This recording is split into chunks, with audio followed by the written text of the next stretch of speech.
మిత్రులు, ఆరోగ్య అభిలాషులందరికీ నమస్కారం. మిత్రులరా, మనం గో ఆధారిత ప్రకృతి వ్యవసాయం మొదలుపెట్టిన తర్వాత ఆహారమే ఔషధం అవ్వాలి. తర్వాత కుటుంబానికి కావాల్సింది వైద్యుడు కాదు, కుటుంబానికి కావాల్సింది నిజమైన రైతు కదా అని మనం మాట్లాడుకున్నాం. ఈ రోజున మీరు హాస్పిటల్కి వెళ్ళాలి ఎమర్జెన్సీ అన్నప్పుడు ఇంగ్లీష్ వైద్యం తప్పదు. కాకపోతే మనం చాలా మటుకు కూడా ఆహారమే ఔషధంగా చేసుకోవాల్సిన అవసరం ఉంది అని మనం మాట్లాడుకున్నాం. ఈ రోజున మనం 100 ఏళ్ళు బతికినా, 120 ఏళ్ళు బతికినా, 80 ఏళ్ళు బతికినా ఆహారం ఏదైతే ఉందో దాని మీద ఆధారపడి మాత్రమే బతికింది తప్ప ట్యాబ్లెట్లు దీన్ని కాదని చెప్పేసి మేము నమ్మేమండి. అలాగే ఇక్కడ మనం చూస్తున్న వరి రకం కరుపు కవని ఏదైతే ఉందో, కరుపు కవని గురించి మనం మాట్లాడితే ఇందులో యాంటీ యాక్సిడెంట్స్ ఎక్కువ ఉన్నాయి. ఇది నలుపు రకం బియ్యం అని చెప్పి మనం మాట్లాడుకున్నాం. ఈ కరుపు కవని ఏదైతే ఉందో ఇది నిజంగా నలుపు రకం మాయాజాలం అని బియ్యం అని మాట్లాడుకోవాలి. ఇక్కడ మనకి మొట్టమొదట ఈ విత్తనం ఇచ్చిన మిత్రులు గణేష్ గారు ఎవరైతున్నారో ఆయన మనకి విత్తనాన్ని అందించారు.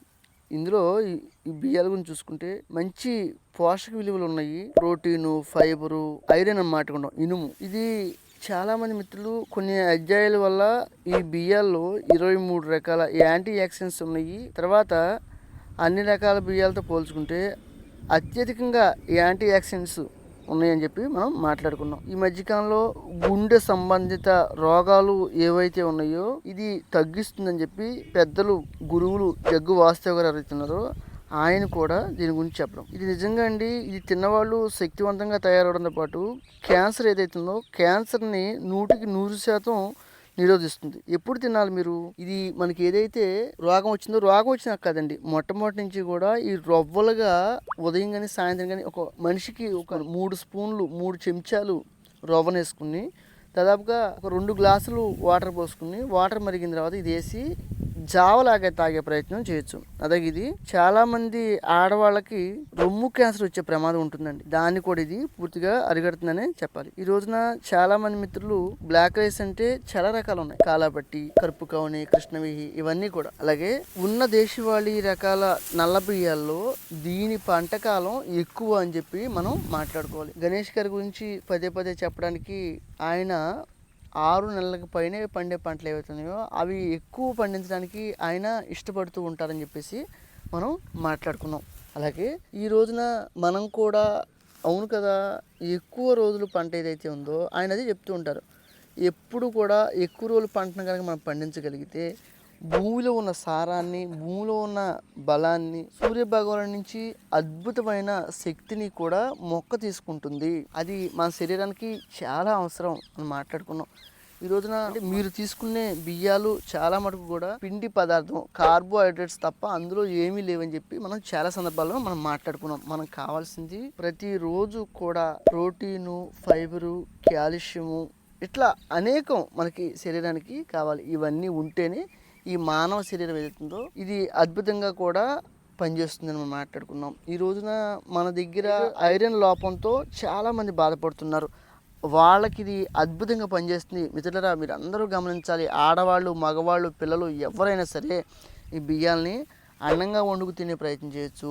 అన్నంగా తినలేనప్పుడు దీన్ని మనం రవ్వగా ఏర్పాటు చేసుకుని రోజుకి మనం ఇంట్లో ఒక 3 ఉన్నాం, ఒక 10 స్పూన్లు వేసేసి దాదాపుగా ఒక 6 గ్లాసులు వాటర్ పోసి అవి మరిగిన తర్వాత ఈ రవ్వ వేసుకుని మీకు కావాల్సిన ఏదైనా కానీ బెల్లం ముక్కో లేదనుకుంటే కనుక సాల్టో అంటే రాక్ సాల్ట్ లాంటివి వేసుకుని తాగొచ్చు. లేదు విడిగా తాగండి, మీకు తెలుస్తుంది.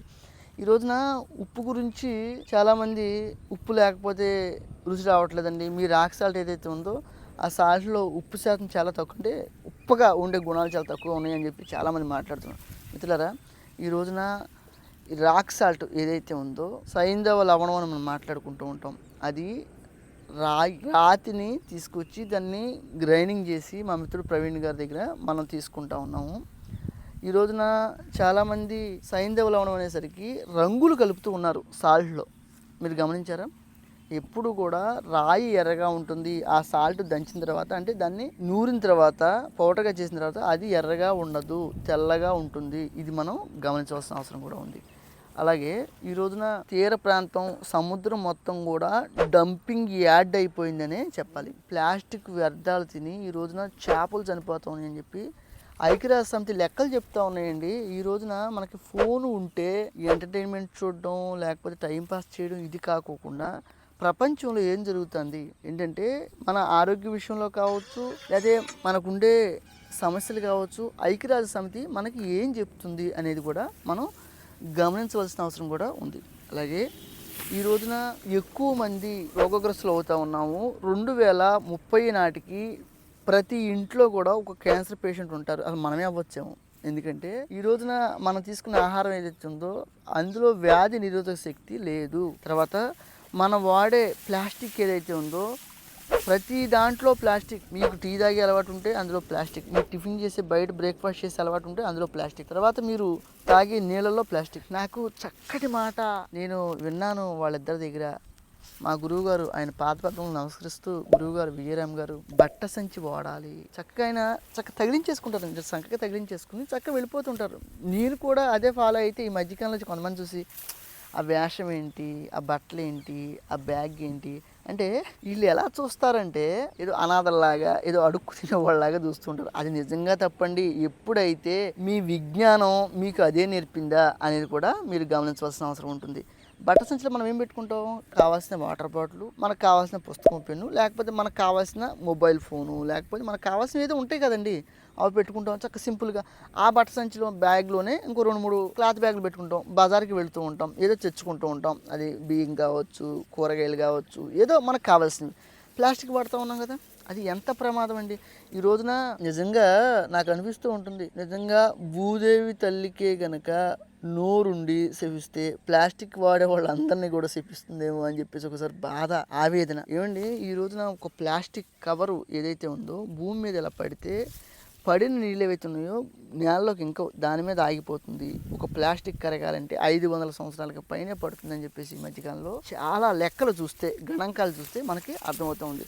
కానీ ఈ రోజున మనం ఈ భౌతిక ప్రపంచంలో మనం ఏం చేస్తూ ఉన్నాం, వాస్తవానికి దగ్గరగా బతకవలసిన అవసరం ఉందా లేదా అనేది కూడా మనం గమనించవలసిన అవసరం. అలాగే ఈ కరుపు కవని గురించి మాట్లాడితే మన మిత్రుడు చూపిస్తారు. కరుపు కవని దుబ్బులు అద్భుతంగా దాదాపుగా 30 పిలకలకి దగ్గరగా చేయడంతో ఈ ఆకు చూసారండి, వరి మీద ఆకు చూస్తే ఈ బోర్డర్లో వార్లమ్మట ముదురు రెడ్ కలర్ చూసారా, అది గమనించాలి.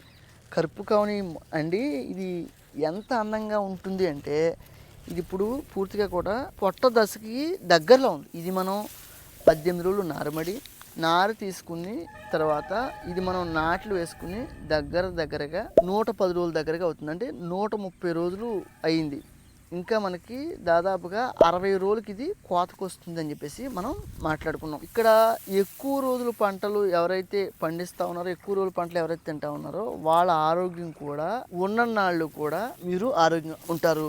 నేను ఎప్పుడు కూడా దేశవాళీ బియ్యాలు తిన్నప్పుడు కూడా తిన్నప్పుడు కూడా మీ ఆయుష్ పెరుగుద్దని చెప్పను, కానీ కాకపోతే మీరు ఉన్ననాళ్ళు కూడా రోగగ్రస్తులు అవ్వకోకుండా మీరు పరిపూర్ణమైన ఆరోగ్య అభిలాషులు అవుతారని చెప్పేసి మాత్రం నేను మీకు ఖచ్చితంగా చెప్పగలను. ఈ రోజున మనం మన కుటుంబం, పిల్లలు ఎవరైనా కానీ హాస్పిటల్కి దూరంగా ఉండవలసిన అవసరం ఉంది. అదే నమ్మాను నేను. భగవద్గీతలో చెప్తారు ఉద్ధరేణాత్మనాత్మానం అని. ఉద్ధరేణాత్మనాత్మానం అంటే నిన్ను నువ్వు తప్ప ఎవరు ఉద్ధరించలేరు.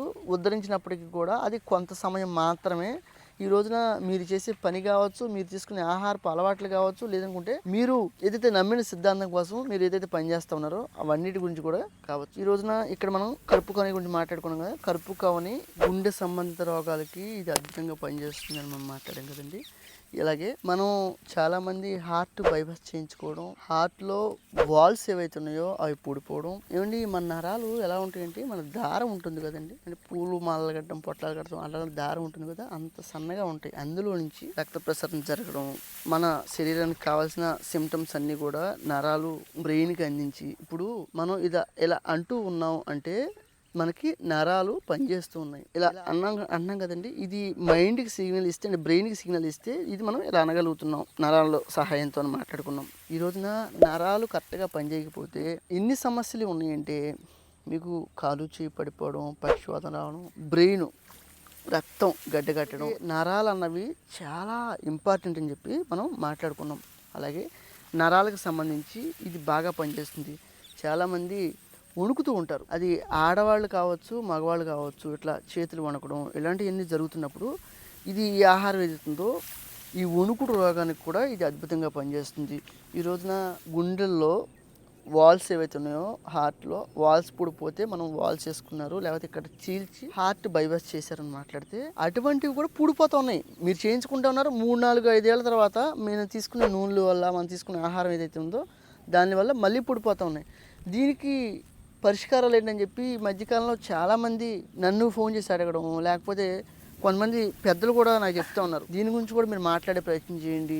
ఎప్పుడు కూడా మనం తీసుకునే ఆయిల్ ఏదైతే ఉందో అది మంచి ఆయిల్ అయి ఉండాలి. అది మన పప్పు గింజలు ఏవైతే ఉన్నాయో అవి పల్లీలు కావచ్చు, నువ్వులు కావచ్చు, ఆవాల నూనె కావచ్చు, కొబ్బరి నూనె కావచ్చు, ఇలా మనం తీసుకుంటూ ఉంటాం. కానీ ఈ రోజున పెట్రోలియం కెమికల్ ఏదైతే ఉందో ఆ కెమికల్తో అది ఆయిల్ దాంతో తయారు చేయడం అది ఎంత ప్రమాదం అంటే ఈ రోజున పెట్రోలియం కెమికల్ ఎక్కడ పారపోయాలో తెలియక ఇది నూనెల్లో పోస్తూ ఉన్నారని చెప్పి కొంతమంది సోషల్ మీడియాలో కూడా చెప్పడం జరుగుతూ ఉంది. ఇది మనం వాస్తవానికి దగ్గరగా బతకవలసిన అవసరం కూడా ఉంది. అలాగే ఈ కరుపు కౌని గురించి మనం మాట్లాడుకుంటున్నాం కదా, మీరు ఇంటి మందం కోసం చేసుకుంటానంటే ఈ మధ్యకాలంలో నేను దాదాపుగా చాలామంది రైతులకి అర కేజీ, కేజీ అలా ఉచితంగా కూడా ఇచ్చానండి. అలాగే మీరు కూడా ఇంటి మందం కోసం చేసుకుంటానంటే మన వ్యవసాయ క్షేత్రానికి వచ్చి మీరు విత్తనాలు ఏవైతే ఉన్నాయో మీ ఇంటి మందం కోసం అయితే నేను ఉచితంగా ఇచ్చి ఏర్పాటు చేస్తాను. లేదండి కొంతమంది మిత్రులకి ఎక్కువ మొత్తంలో అంటే కాస్త ఎక్కువ మొత్తంలో చేసుకుంటాము, మేము తినడం కాదు చాలామందికి ఇది పెట్టే ప్రయత్నం చేస్తానంటే డబ్బు తీసుకుని విత్తనాలు ఏదైతే ఉందో అది మీ అందరికీ అందిస్తానని కూడా నేను మాట్లాడాను. ఈ రోజున నేల తల్లి పర్యవేక్షణలో మనందరం భాగస్వాములు అవడంతో పాటు దేశవాళీ విత్తనాన్ని కాపాడుకోవాల్సిన అవసరం ఉంది. అలాగే మన ఇంటి కోసం ఉప్పు తప్ప అన్నీ పండించుకోవాల్సిన అవసరం కూడా ఉందని చెప్పి మనం మాట్లాడుకున్నాం. ఈ రోజున మనం ప్రతిరోజు కూడా ఆలోచించాలి ఏంటంటే తీసుకునే ఆహారం వల్ల మన శరీరం ఏమవుతుంది. ఈ రోజున దేహం ఒక దేవాలయం. ఈ దేహం ఏదైతే ఉందో మనం బతికిన నాళ్ళు కూడా దీన్ని జాగ్రత్తగా చూసుకోవాల్సిన అవసరం ఉంది. ఎప్పుడు కూడా తీసుకునే ఆహారానికి శ్రమకు తగ్గ ఆహారం మనకి అవసరము. ఈ రోజున మనుషులు ఎలా బతుకుతూ ఉన్నారంటే తినడం కోసం బతుకుతున్నారు, బతకడం కోసం తినడం కాదు. అలా అయిపోయింది.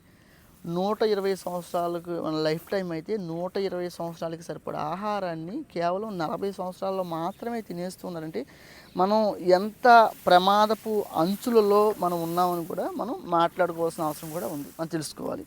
అలాగే ఈ రోజున ఎరుకుతో బతకాలి. ప్రతి విషయంలో కూడా మనం తీసుకునే ఆహారం ఏదైనా కానీ 90 రోజులు ఉండాలండి. అంటే 90 డేస్ ఉంటే మీకు అప్పుడు తెలుస్తుంది. అంతకుముందు మనం బీపీటీ, సోనా మసూరు, సన్న రకాల బియ్యాలు, లేకపోతే అనేక లలిత బ్రాండు, బెల్ బ్రాండు, ఆ బ్రాండ్లన్నీ కూడా మనం తిన్నాం కదండి. కానీ ఇప్పుడు మనం అది ఆలోచించుకోవాల్సిన అవసరం కూడా ఉంది.